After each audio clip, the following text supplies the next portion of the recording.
Assalamualaikum warahmatullahi wabarakatuh. Halo teman-teman, saya Miss Reni. Di sini saya akan menjelaskan tentang beberapa istilah terkait dengan virus corona. Nah, seperti kita ketahui, saat ini negara kita sedang dilanda kesedihan karena ada virus corona yang sedang merebak di mana-mana di berbagai wilayah di dunia, termasuk di negara kita di Indonesia. Nah, kita sering mendengar beberapa istilah yang disampaikan melalui televisi, melalui radio, atau melalui sosial media tentang beberapa istilah terkait virus corona. Nah, tetapi tidak semua masyarakat awam mengerti apa makna dari istilah yang berkaitan tentang virus tersebut. Di sini saya akan membantu teman-teman untuk mengetahui beberapa makna dari istilah-istilah yang sering digunakan terkait COVID-19.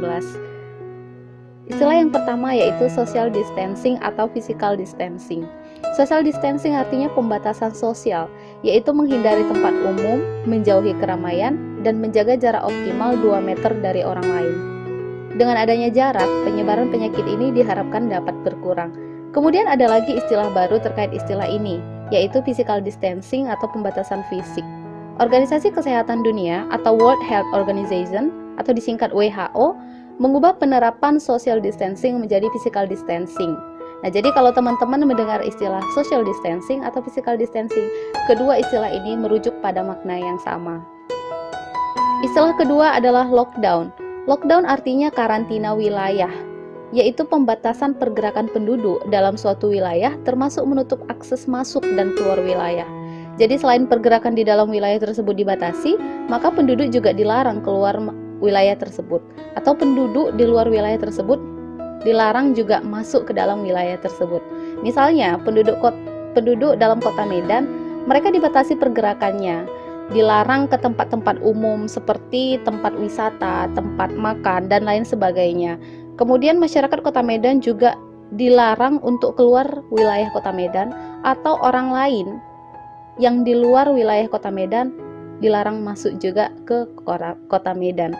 Penutupan jalur keluar masuk serta pembatasan pergerakan penduduk ini dilakukan dengan tujuan untuk mengurangi kontaminasi dan penyebaran penyakit COVID-19. Istilah yang ketiga adalah istilah suspek. Istilah suspek diberikan kepada orang yang diduga kuat terkena virus corona, seperti mereka yang memiliki riwayat berpergian ke negara terjangkit corona atau melakukan kontak dengan pasien positif corona selama 14 hari terakhir. Pasien suspek virus corona harus menjalani pemeriksaan. Hal ini dilakukan untuk mengetahui apakah dia positif terpapar virus corona atau tidak. Istilah yang keempat adalah ODP. ODP merupakan singkatan dari orang dalam pemantauan, yang termasuk kategori ODP, yakni orang yang mengalami gejala demam lebih dari 38 derajat Celcius atau ada riwayat demam atau infeksi saluran pernapasan atas, tetapi tidak mengalami gejala pneumonia. Pasien dalam kategori ODP ini juga memiliki riwayat perjalanan ke negara yang terjangkit pada 14 hari terakhir sebelum muncul gejala.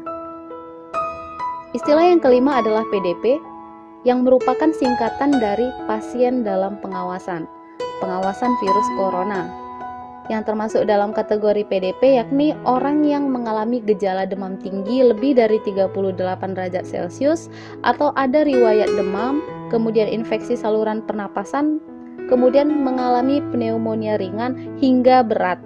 Nah, selain itu, pasien PDP ini biasanya memiliki riwayat perjalanan ke negara yang terjangkit atau kontak dengan orang yang terkonfirmasi positif virus corona.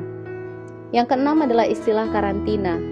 Karantina adalah tindakan pengasingan yang dilakukan untuk mencegah masuk atau tersebarnya bahaya virus corona. Dalam hal ini, seseorang bisa melindungi diri agar tidak terkena ancaman penyakit virus corona. Karantina menjadi langkah pencegahan untuk melihat apakah seseorang berpotensi mengalami gejala sakit atau tidak. Contoh tindakan karantina dalam kasus penyebaran virus corona antara lain melakukan karantina diri dan keluarga masing-masing di rumah, meliburkan sekolah, tempat wisata, hingga ruang publik. Hal ini dilakukan untuk mencegah berkumpulnya banyak orang dalam suatu ruangan. Istilah yang ketujuh adalah isolasi. Isolasi adalah tindakan yang dilakukan apabila seseorang memang sakit, Lalu untuk menghindari orang lain tertular virus, maka orang yang sudah terlanjur sakit tersebut akan dilakukan pemisahan diri. Nah, misalnya seseorang yang sudah positif kena penyakit corona biasanya diisolasi dalam suatu ruangan, di mana ruangan tersebut tidak boleh dimasuki oleh orang lain kecuali petugas medis yang telah menggunakan peralatan yang sangat safety. Nah, isolasi ini merupakan tingkat paling parah dalam menghindari kontak dengan orang lain. Jadi saat seseorang dinyatakan positif terinfeksi corona, maka dirinya harus diisolasi selama beberapa hari hingga pasien tersebut dinyatakan benar-benar sembuh. Nah, istilah yang ke-8 adalah flattening the curve atau pelandaian kurva. Nah, pelandaian kurva ini merupakan istilah yang digunakan dalam bidang epidemiologi untuk upaya memperlambat penyebaran penyakit menular seperti COVID-19. Nah, sehingga fasilitas kesehatan memiliki sumber daya yang memadai bagi para penderita. Kurva menggambarkan prediksi jumlah orang yang terinfeksi virus corona dalam rentang waktu tertentu. Jumlah penderita yang meningkat drastis dalam periode yang sangat singkat, misalnya hanya dalam waktu beberapa hari, digambarkan sebagai kurva tinggi yang sempit. Nah, jadi kalau kita melihat tayangan di televisi atau di sosial media, kita seringkali melihat perkembangan merebaknya virus corona menggunakan kurva. Nah, jadi dari kurva ini kita tahu dalam jangka waktu beberapa hari pasien yang sudah terinfeksi sebanyak berapa orang. Nah, gitu. Biasanya kita ditampilkan kurva ini untuk mempermudah penyajian data. Nah, jadi jumlah penderita yang membludak membuat penanganan tidak bisa dilakukan secara optimal.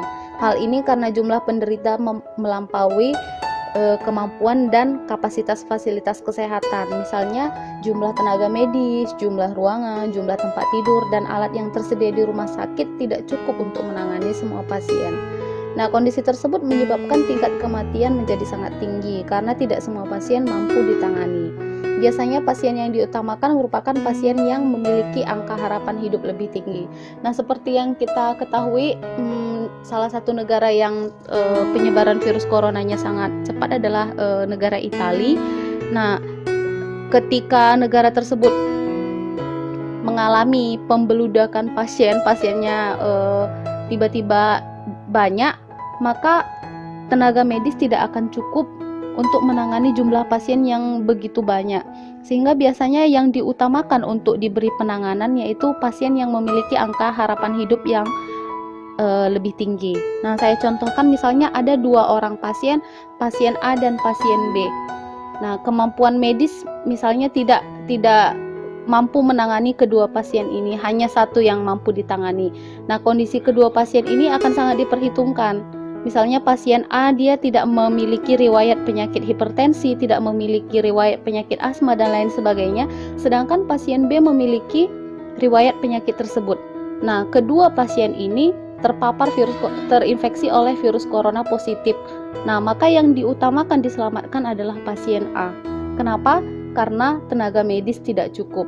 Nah, jadi bisa kita bayangkan kalau tiba-tiba misalkan dalam satu hari tiba-tiba jumlah pasien mencapai 100 dalam satu hari dalam suatu daerah, maka kalau daerah tersebut tidak mampu menangani 100 pasien tersebut, maka akan dipilih pasien yang memiliki angka harapan hidup lebih tinggi.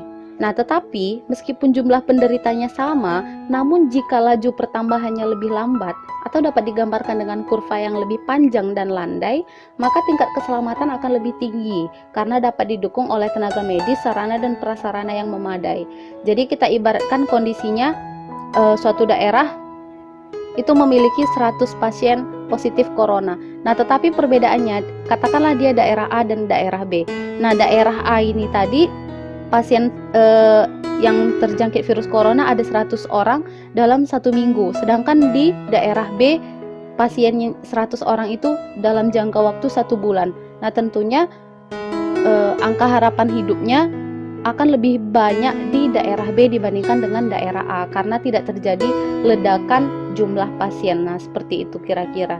Nah, untuk itu cara yang dapat kita lakukan untuk pelandaian kurva ini, yaitu dengan social distancing atau physical distancing, lockdown, karantina, dan isolasi.